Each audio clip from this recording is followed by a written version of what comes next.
How's it going, everybody? Tony here from Kapowcast, and we are bringing you another Marvel recap. And of course, we're talking about Loki. And joining me today in the actual flesh next to me, this is not a green screen, this is real. Not a holograph. Is Christy, and joining me from his throne of toys. Isn't that a there store? It's a store. What? That's an online store, I believe. There is, yeah. Actually, we are familiar. I was gonna say non-spawn. This is not sponsored. Is Mike? Mike is in his sanctuary. Mm-hmm. I need a chair like yours because I just have this old rickety wooden chair. It's okay. Same. We got the poor man's chair. What's funny here is that Mike actually has another one of my chairs at his house. It's in the basement. I don't want to carry it up. I have to carry up 2 flights of stairs. Before we get started, if you are not, make sure to hit that subscribe button and the bell for notifications so that you are notified every time we drop a new episode of our podcast or anything else that we decide to release because we are inconsistent. So, initial thoughts, Mike. What did you think of the first episode of Loki? I really liked it. I think that I've been telling a few people already. I think this show has potential to be better than both Falcon and Winter Soldier and WandaVision. It's for me right now. It goes like WandaVision, Falcon, Winter Soldier, and I only say that because Falcon and Winter Soldier, though a good show, it had more of a paint by numbers feel to it. You knew where it was heading, whereas WandaVision like had that. What's that? For the whole Marvel thing, like it felt like a Marvel synopsis. Just because of the world and stuff it was set in. It had a much more linear type of story progression, whereas WandaVision was kind of going all over the place. You had all these theories, and that's kind of the same thing with Loki. It has all these weird and cosmic entities to it that makes it more fantastical, and you can imagine it going more places than... And that's what keeps you intrigued. That's what keeps you wanting to coming back in TV shows is the intrigue of where is it going to go. Right. And that's, I agree. I definitely get that. For me, I think Falcon and the Winter Soldier still ahead by a little bit, just because that first episode of Falcon and the Winter Soldier was like, if your seatbelt wasn't on, you were off the ride because you just flew out. I think you're wrong, and I'm going to leave. No, I'm kidding. I'm kidding. Okay. No, I mean, and people like we've talked about this before, like way back in our old shows. Like, there's such a black and white when it comes to like liking something. You either like it or you hate it. Yeah. You can't be like, oh, it was good. It wasn't as good as this or that. Oh, you hate it. No, I didn't hate it. It wasn't as enjoyable to something. Like, it doesn't mean I didn't like it. Yeah. Yeah. It's like people, some people like Blue Bloods and some people don't like Blue Bloods. So it's just a little taste of everything. By Blue Bloods, I mean the TV show with Donnie Wahlberg. That was a reference to our mother who is obsessed with cop shows. Oh. Yeah. That's the way I test to see if she actually pays attention to what I do. Hey, Mom, comment Tom Selleck if you're watching. Okay. So what were your thoughts, Christy? I agree. So it's got the same vibes as far as unpredictability as WandaVision, but it lacks kind of the action-packed start that we had with Falcon and the Winter Soldier. But I still am extremely excited for it because, just like Mike said, you truly do not know where this is going to go because there's so many different ways they can take it. And predicting where they're going to take it is part of the fun, I think. Because it's so fun to sit back on Twitter and watch everyone theorize who the villain's going to be and who's going to show up. It's very fun. And I'm just here to sit back and just wait it out. I'm not going to guess anymore. I'm just going to wait. That's the way to go. The best thing to do is, that's what's ruined so many fandoms and things is the fan theorizing, fantasy theorizing. Like, that's kind of what really did the nail in the coffin for Star Wars for a lot of it. Yeah. Was the fan theorizing like Rey's going to be Obi-Wan's daughter, or maybe she's this, and they're like, no. Yeah. Well, it's not as good as what I had in my brain, so it's dumb. Yeah. Yeah. Yep. Kind of the same thing. He's 100% right. Like the theorizations and all the what ifs and fan theories, and then you got like channels that are somewhat like ours that embrace those theories, and it's just like, no, don't feed the culture, like snuff it out. Yeah. Like, it's fun to guess, but at the same time, you don't have to put it in the world. I know it's controversial, but every thought you have in your brain doesn't have to be put into the public space. Yeah, exactly. As we sit here on a podcast. I know, yeah. It's fine. A long time ago, I read something, and this was like before like podcasts were a big thing, and people were like, I don't know if it was like a chat room or whatever, they're putting their like theories for something, and somebody commented like, now that you said it out loud, like it's not going to happen. Like if the company saw this, like they wouldn't do it, because then they might have to credit you as some kind of creator or this or that. Oh. And it is just kind of a reminder to like sit back and just be like, just enjoy it. Like, don't get too crazy with the fan theories. Although it can be fun, it can also be a detriment. Yeah. I think like back when we just talk behind the concession stand and amongst each other, that was fine. But when you create a world that's on the internet where anybody can share their thoughts, it becomes like this giant mud puddle, and you're just trying to swim to solid ground. Listen, I could tell you some things right now, but I'm not going to get into it because you want to keep this short and snappy. But yes, the internet has unfortunately given everybody in the world an opinion. Yeah. Yeah. I go the nostalgia route. I just remember being a kid and watching TV shows and not like jumping too far into trying to figuring out and just enjoying it. So the pandemic has taught me to just like sit back and wait out and enjoy things. And so that's my approach with this now, is because it's just so much more fun to just let Marvel direct it and not have your brain take a hold and really try to like control where it's going and then feel disappointment when it's not going where you thought it was going to. Just like get the excitement of finding out where it's going to be. Yeah, that's exactly it. I know people in my personal life that like want to sit there and talk about theories of the thing, and I'm not about that. Like, I just want to watch the show and enjoy it, and then discuss it. Like, that's it. I don't care about like where it could possibly go, or if Mephisto is gonna show up in this third installment of the Disney Plus shows. Like, at this point, I hope Mephisto never shows up in any MCU stuff, just because I'm a spiteful piece of shit. I just think it's funny that everything is Mephisto now. Yeah. Yeah. The beetle in the desert. Mephisto. Yeah, it's Mephisto. Anyways, so what I told these guys was to bring their top 3 moments of the episode that they enjoyed the most, and we will discuss them openly. So we'll do ladies first. Mike, go ahead. Ah! But I feel like this is kind of a cop-out, and it's kind of funny because we go back to talking about theorizing, and I was kind of hoping they would do this, but I like that that it started out with like the whole part from Endgame. Yeah. And also some like different things thrown in, like that made it really feel like attached to the Marvel universe. Not that the other shows didn't, but just having that transition, I think was a nice touch and made it feel like a real continuation of that character from that specific moment. I agree with you. Like it really helped to fully cement it in there, because like the punt for the show was directly at that point of Endgame. Mm-hmm. I mean, they showed probably like, what was it, like 5 minutes of in-game footage. There was some variations, but like for the most part, you knew what the hell it was coming from. So yeah, you really kind of got, okay, that was point A, and now we're here at point B. So I do agree that was a solid thing, and to have the little kind of the different variations, like his cap impression when he changes into Cap, like he does this like fucking little robot thing going on.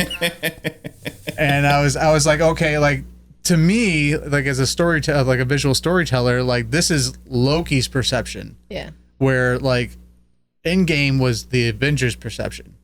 So like the way I look at it is Loki sees himself doing this like really animatronic kind of like impression of Cap, but it comes across as the Avengers is like more of a snarky ordeal.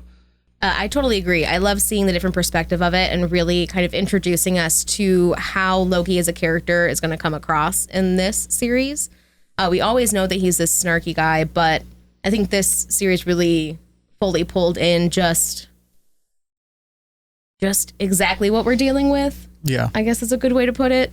I liked seeing that side, and yeah, the Cap impression is up there for my favorite scenes from this series so far.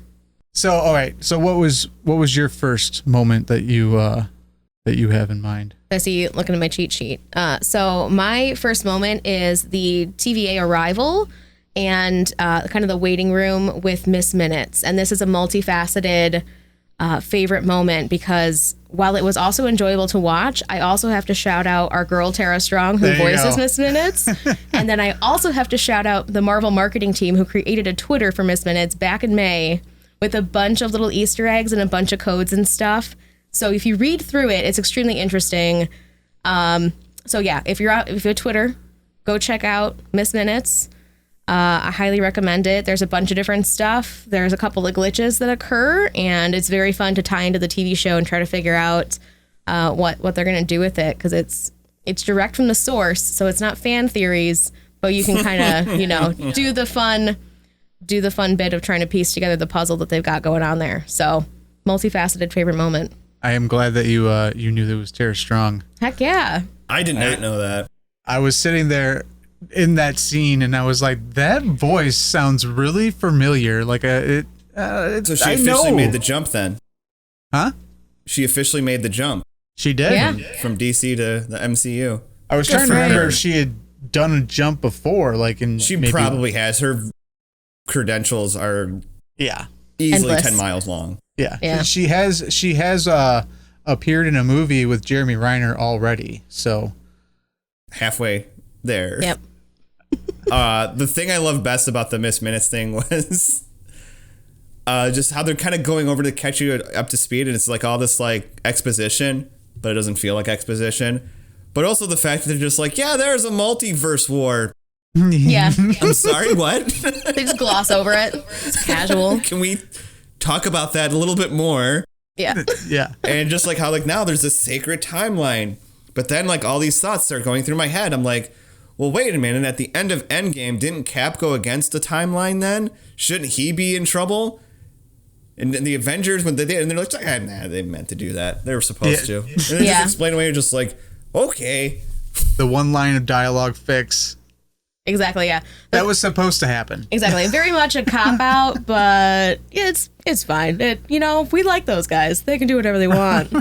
Cool. And here's Great. the thing, like, because Steph started reading some stuff off of like Twitter that people are finding like inconsistencies, like, well, wait, if this is that, then how come in this, stuff like that. And I was like, listen, once you start getting into time travel and all that stuff, you just have to forget it. All bets are off. No rules. I could poke a million holes in Back to the Future. Yeah. But I'm not going to because I enjoyed the Back to the Future movies. Exactly. But no, that the Miss Minutes thing, that was enjoyable. I enjoyed that whole sequence, like that, not just Miss Minutes, but like how Loki kind of comes into like he gets off that cocky pedestal of like I'm a god and kind of realizes like, oh wait, like none of that matters here. Like I'm pretty much mortal here, and I should probably behave myself a little bit. Exactly. He suddenly starts to follow the rules. And as a side note on this, I have to honor my friend Mary and ask why Tom Hiddleston gets a shirtless scene, but Sebastian Stan got 0 shirtless scenes through all of Falcon and Winter Soldier. Shirtless scene? It was like it was He a was nude full on scene. naked, but it was a nude scene. It was tastefully naked. Didn't he have a shirtless scene in Civil War when he was being wiped? Yeah, and also Wakanda. I guess you could technically. Yeah. Kinda. Yeah, as White Wolf was hanging out just with like a turban casually draped. Yeah. How did we get here? Versus a t-shirt. You're welcome. This is why I'm here. I lead us down these strange, dark side paths. It's fine. Oh, Mike, so what was your number 2 moment? Very small moment, but that just kind of showed you like how much bigger this world has gotten is the drawer of Infinity Stones. Oh. At first, when he opened and looked, and he said Infinity Stones, I thought they just looked like Infinity Stones. Yeah. And then when the guy's just like, oh, no, yeah, we got some of them. Some guys use them for paperweights. I'm just like, the fuck?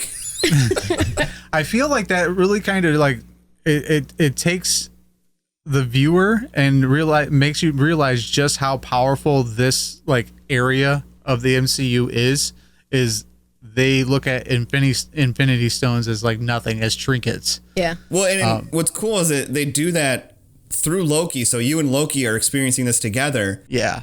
You both know how powerful the Infinity Stones are, the Tesseract, and Steph even pointed out that there was a sling ring in there too. Was there? From Doctor Strange, yeah.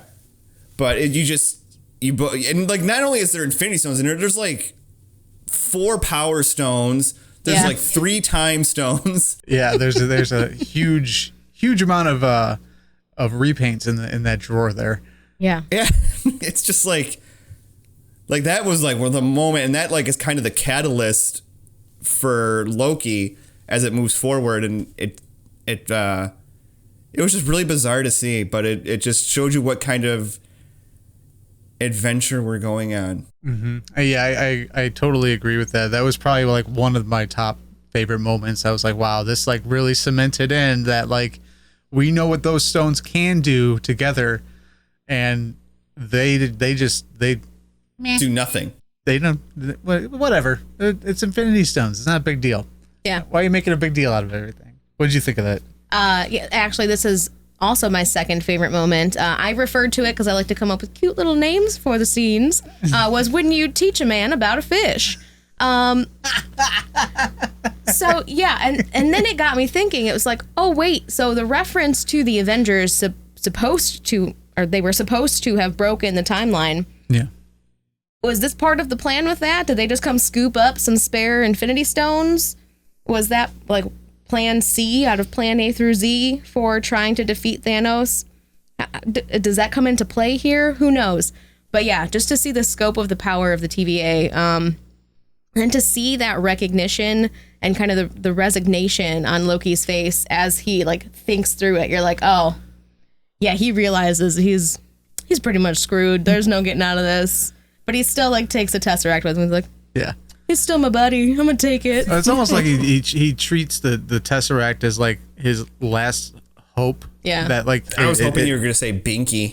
Yeah. It's like, no. Yeah. That's like actually a way better way. It's essentially his Binky. Yeah. His security blanket to like his last possible quote unquote rule or throne. You can't see the quotations I did because it was off of the camera, but because we're squeezed into a closet. But yeah, well, no, like it really kind of cemented in there that like that was it. Like he was gripping onto the Tesseract, and after that he had nothing. Well, like, and two, what I love about that scene as well is you realize how powerful they are, but also at the same time they're typing on typewriters. Yep. Mm-hmm. Yeah, like everything in that place is analog, which is insane. I mean, it makes me pop because like it's visually jaw dropping just to see all the moving parts of an analog thing. Like I feel like it's way more of a cue to the visual of the eye than like just having like a normal everyday computer or having like a Stark-esque kind of like technology going on. To it's like, hey, we're all powerful. Yep. But we also have ties and typewriters, and yep. It's very mundane paperwork. Yep. That's this big. Yeah. The other thing I like about it, that was great too.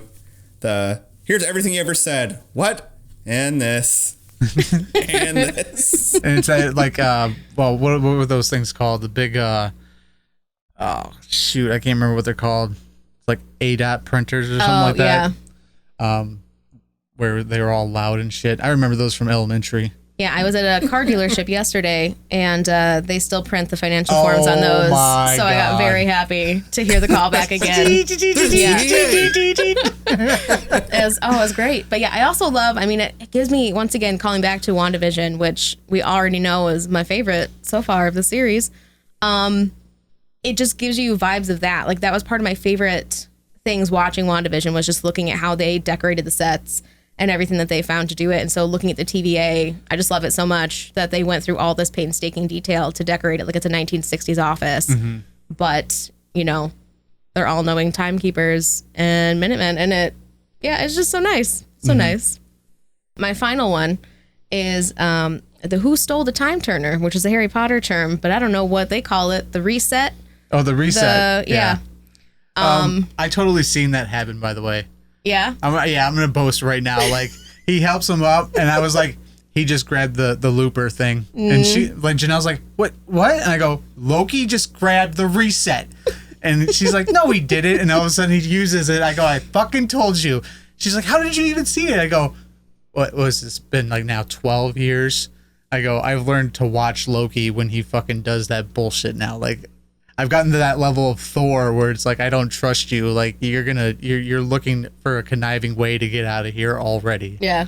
So I just watch him. Yeah. It purely entertaining. It's truly not even like this is a good plot mover or anything, or it's deep emotional storyline. No, it's just entertaining how he just reloops the lady over and over again, and she's just getting more frustrated every single time.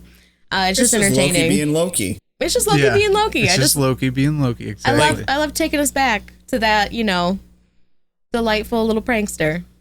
I remember way back when first saw Thor, the first Thor, and remember once again rewinding to our days at the movie theater.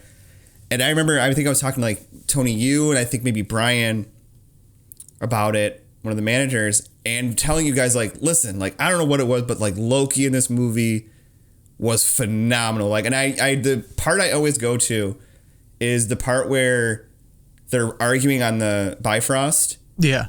And he's like arguing, he's so mad, but he also has tears just coming down his eyes. I'm like, that's acting. Yeah. That's good acting. And I think that scene, I mean, like I said, it's just pure Loki. Like, everything you need to know about Loki is in that scene. Mm-hmm. You know, the trusting, and then also the slide of Yeah. Loki at his best, I'd say. Yeah. Truly. Yeah. Yeah. I thought he was definitely, when he did that, I thought he was definitely out of there. Like 100%. Like, I thought that he was going to actually get out of there, but turns out that it was a failure move. I did enjoy him getting a little bit of payback on what's her face, the main guard. Yeah. I enjoyed that because she was, I can't say the word, I don't think, on YouTube, so I thought he was gonna, like, by doing it, he was gonna find a new way of using that thing where it, like, somehow, like, displaced them, like, out of time completely or something. But no, he just, like, backed her, like, ever so many minutes or whatever. But it was still pretty cool to see that tool being used in that way, and I hope we see more inventive ways of it being used.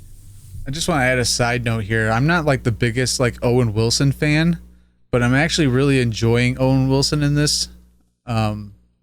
He kind of has like a Darjeeling Limited mixed with like Wedding Crashers feel to him.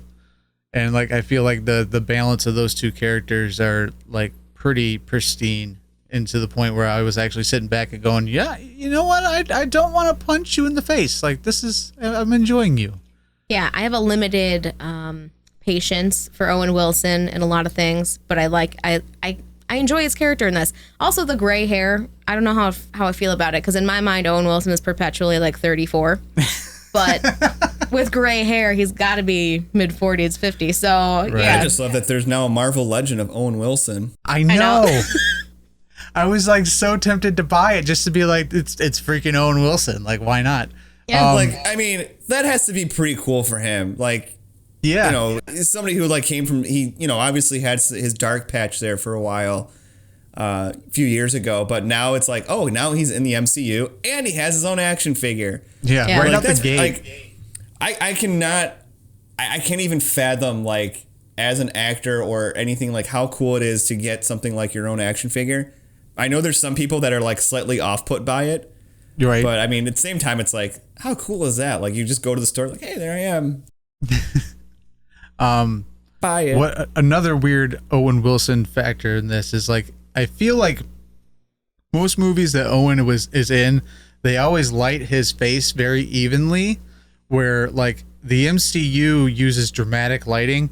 And I think it's a point where he's like talking, I think he's talking to the kid in the church, and he's half lit, so he's lit from the window, and it makes his nose look even like more severely broken than what it is, because you can actually see like the brake line in the bridge. I noticed because you have the shadow casting over here, so it grabs that line where it's actually like was broken, and I'm like, whoa, you look crazy. I did notice that because his nose is like something I'm so used to, like right. I don't even really notice it anymore. It's kind of like Bob's Burgers. Like I don't even notice that there are men doing voices for the women. I just kind of have accepted it. Like that is the show. That is how it is. And that's I just move a female on. Talking.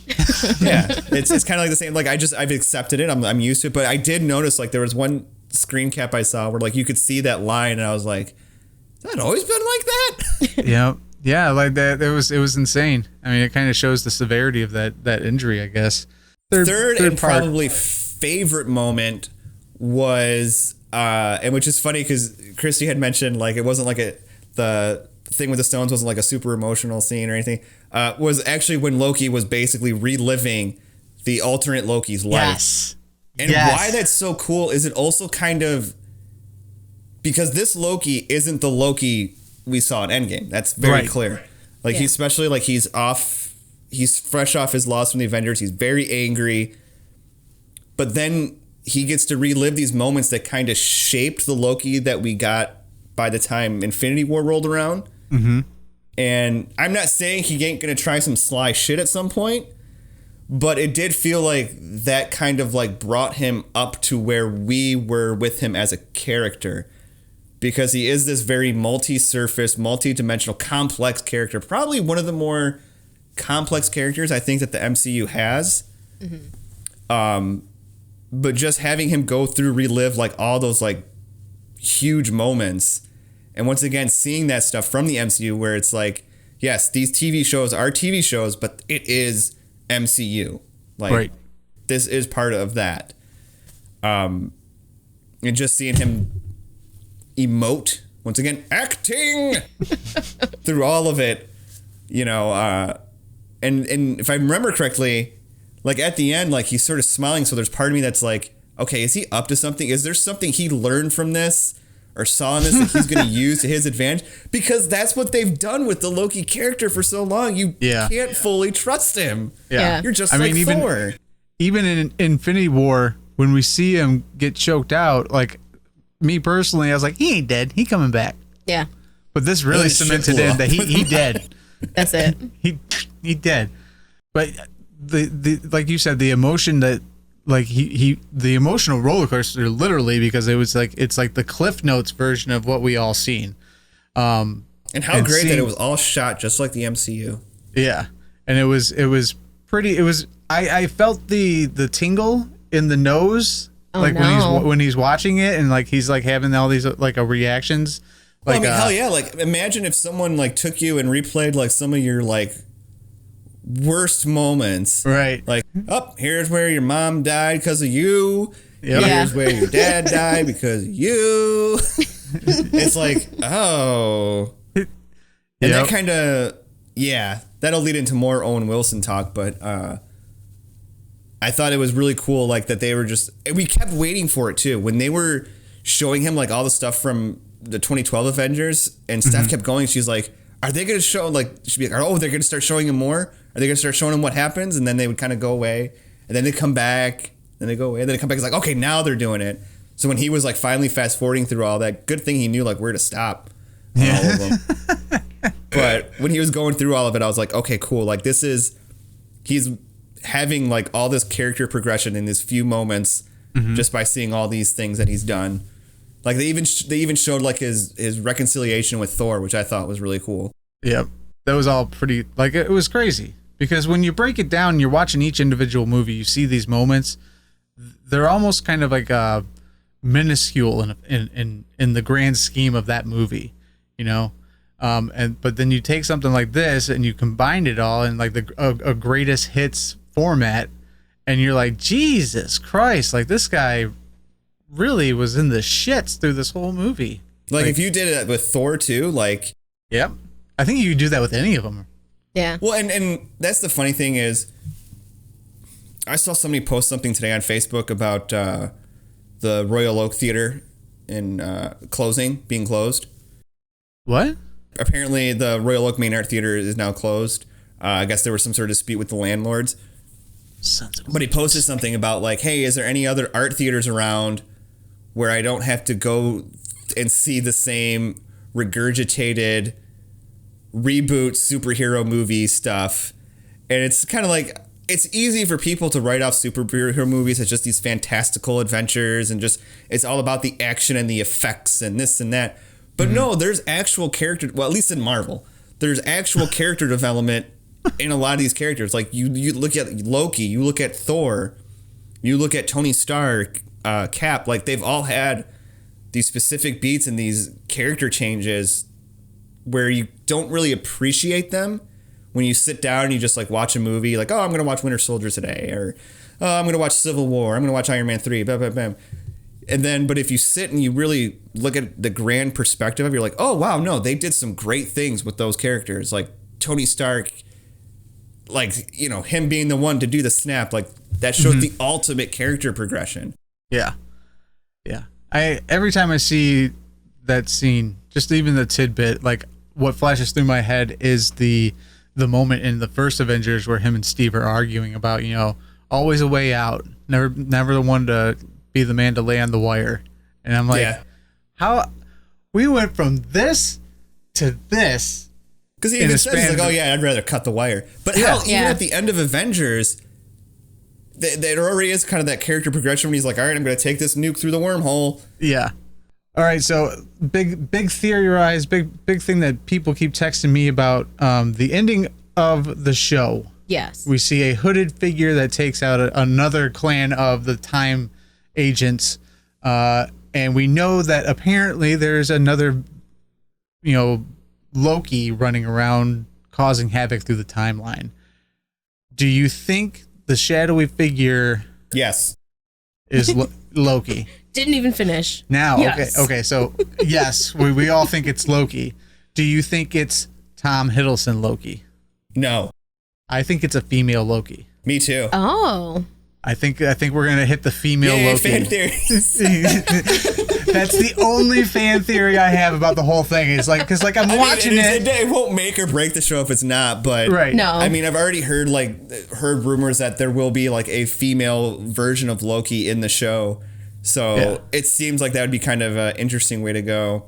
Okay, yeah, catch me digging through IMDb 3 episodes in trying to figure it out, because that's what we did with Falcon and the Winter Soldier. I already did it, and there's a couple of like there's people that are on the cast, but they don't have character names. Oh. So I was like, all right. And I was kind of looking through there, nothing huge or anything. I didn't put any theories into work, but I was just like that silhouette. I was like, I'm sorry to, you know, maybe sound like a shallow person or anything like that, but that looked like a female silhouette. It's more petite. I mean, Tom Hiddleston is by no means like a Chris Hemsworth size person, but they look shorter in stature than Hiddleston does. That's exciting. I'm ready for some Loki on Loki action. Oh Lord. Which leads me gender kind of fluid. Yeah, I was gonna segue into this. People making this a big freaking deal. You know what's losing their minds over it. Steph had mentioned, like, what's that? He's a god. Like, I don't understand. Like, what the fuck's the big deal? And then I go, you understand that Loki's been like, I've rattled this off like 20 times now. I was like, he's been a female. He goes, he's been a male. I was like, motherfucker's been like a polar bear. He's been a frog. Kid? I go, I think so. I don't know. Anyway, he doesn't have one. There's no like rule saying every time Ragnarok happens, everything changes. I mean, there was probably about I don't know how long the stint was where Loki was actually female in the comics. Yeah. Well, and what's funny is like Steph had mentioned that was like one of the big takeaways people were taking from it when they were posting on Twitter or posting on like Instagram and stuff like that. Like that's the only thing she saw before I watched it. And I was like, oh man, I was like, I'll have to keep an eye out for that. So the episode came, we watched it. It didn't even process in my mind that I didn't see the reference. And then the next day I saw like somebody like post his file where it said very, very small gender fluid. That was it. That was it. Yeah. It wasn't like shoved down your throat or like, look at it. It was just literally like gender fluid. Move on. Making a mountain out of a molehill. Just again. like you all should do. But yeah, that was kind of my other segue. So I've also asked you guys to name your MVPs of the episode. So this is where it's gonna get fun. This is like my favorite moment. So Christy, who was your MVP of episode 1 of Loki? All right, it's not directly a person. It is more of a overarching concept that Marvel seems to be exploring now.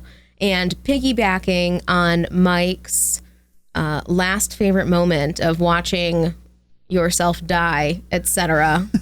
My current MVP is the accidental therapy Marvel's putting us all through with these series. Making us face our own demons in the ways of our characters. Just reliving your traumas and coming to some big realizations over it.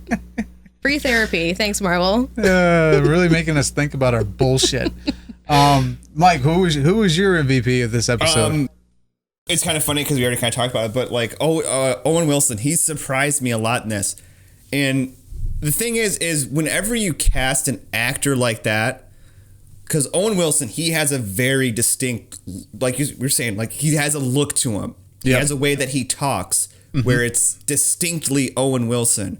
Yeah. So when you cast somebody like that in a role like this, in this kind of universe, you worry that you're just going to see Owen Wilson. Right. Like they've already done a good job of me seeing him. Okay, he's Mobius.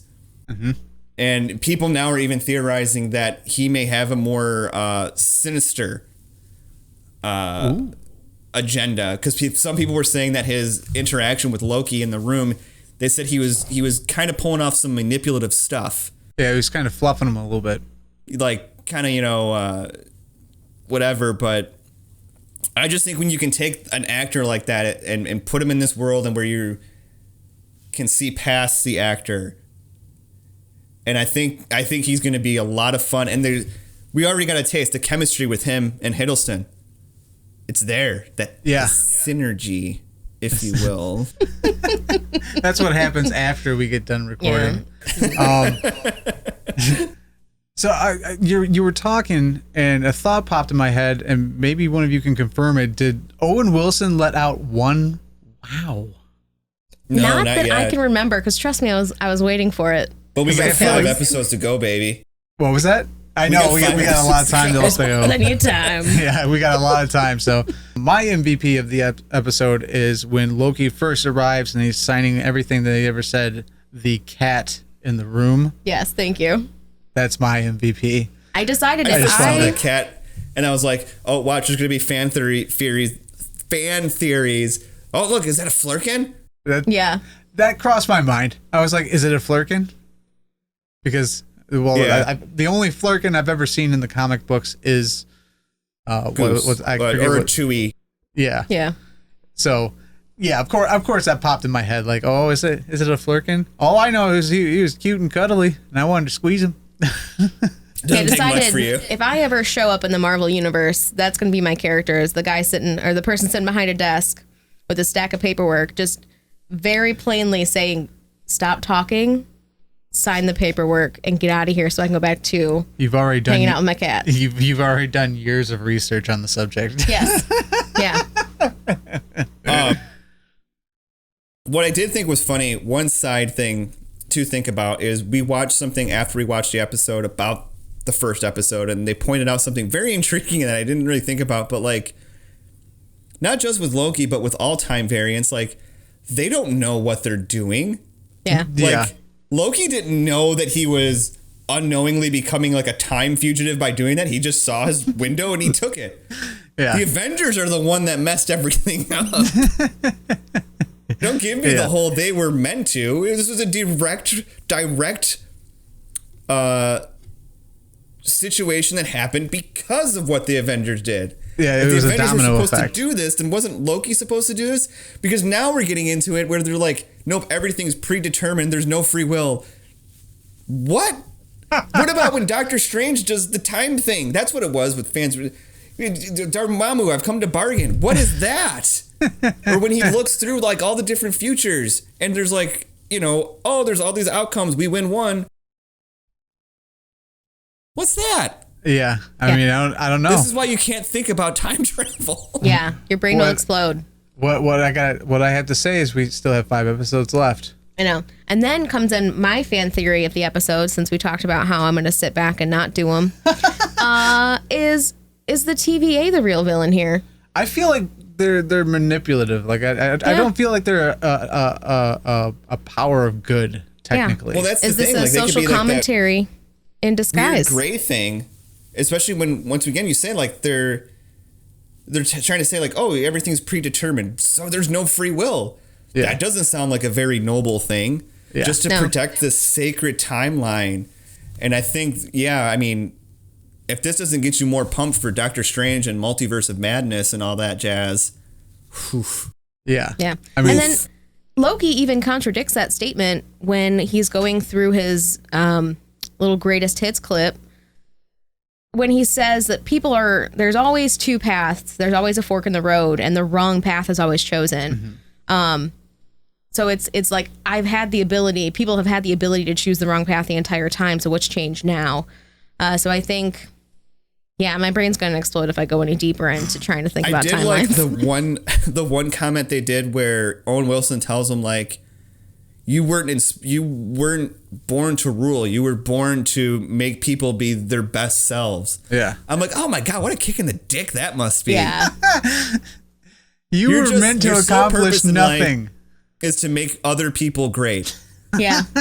Kind of comforting, I guess, but not really. But I think that'll do it for this episode, this recap of episode 1 of Loki. And I'm excited. But of course, if you're not following us on social media, I don't know what you're doing with your life, so make sure you're following us on social media and make sure you subscribe, hit that like button, all that jazz, so that the algorithm stops, making us just getting kicked in the groin repeatedly. And until next time, I'll see y'all later. Bye-bye.